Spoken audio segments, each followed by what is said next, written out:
Meus amados irmãos, a paz do Senhor, aqui quem fala é o irmão Elias Nogueira. Eu sirvo a Deus aqui na Assembleia de Deus em Campo Mourão, na congregação do Jardim IP.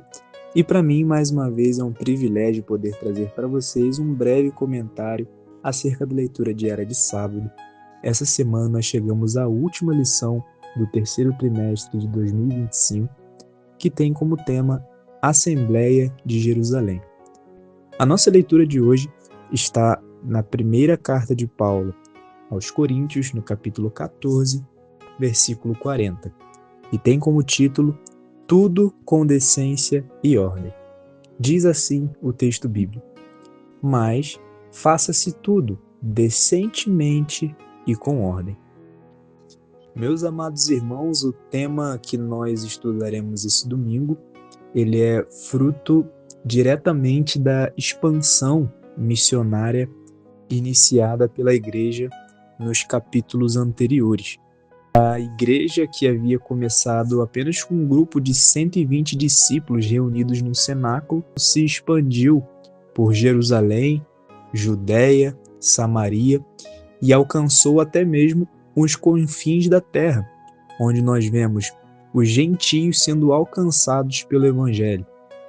Temos o exemplo de Pedro pregando na casa de Cornélio, que era um centurião romano, e nós temos também Paulo e Barnabé iniciando a primeira viagem missionária, passando por várias cidades e regiões, pregando o evangelho, ganhando almas, fundando igrejas.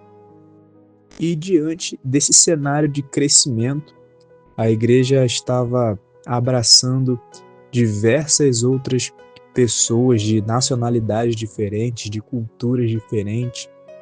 Haviam alguns crentes na igreja, principalmente nessa primeira metade do primeiro século, que acreditavam que para que a salvação se concretizasse de fato, era necessário observar a lei, observando principalmente a circuncisão. Esse grupo ficaria conhecido como os judaizantes, aquele mesmo grupo que causou grande problema nas igrejas da região da Galácia, motivo pelo qual o apóstolo Paulo escreveu a carta aos Gálatas para combater esse falso ensino. Esse mesmo grupo de pessoas estavam ensinando que se não houvesse circuncisão, não haveria salvação. E esse ensinamento gerou uma confusão tão grande que foi necessário que Paulo, Barnabé e alguns outros irmãos fossem a Jerusalém até os apóstolos e anciãos para resolverem aquela questão. E então, no capítulo 15 de Atos, nós temos registrado o Concílio de Jerusalém, ou a Assembleia de Jerusalém, que foi a reunião dos apóstolos e dos demais discípulos para decidirem essa questão. E através da orientação e do direcionamento do Espírito Santo, eles concordaram que a salvação ela se dá pela graça de Jesus. Isso você pode observar lá em Atos capítulo 15, versículo 11, e que por causa disso, em Atos 15, versículo 28, os apóstolos dizem que pareceu-lhe bem ao Espírito Santo e a eles não impor mais nenhum fardo aos gentios, apenas que eles se abstivessem das coisas sacrificadas aos ídolos, do sangue, da carne sufocada, da fornicação e das demais práticas pecaminosas.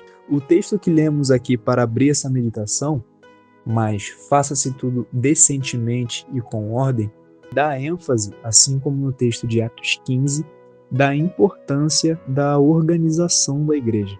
A igreja ela precisa de uma estrutura organizacional para estruturar a doutrina, o ensinamento, e nós precisamos fazer essa reflexão, porque a organização da igreja ela não é menos espiritual do que a pregação, porque o mesmo Espírito Santo que deu crescimento à igreja foi o mesmo Espírito Santo que estava lá na reunião em Jerusalém, dando direcionamento, estruturação e organização à igreja do Senhor.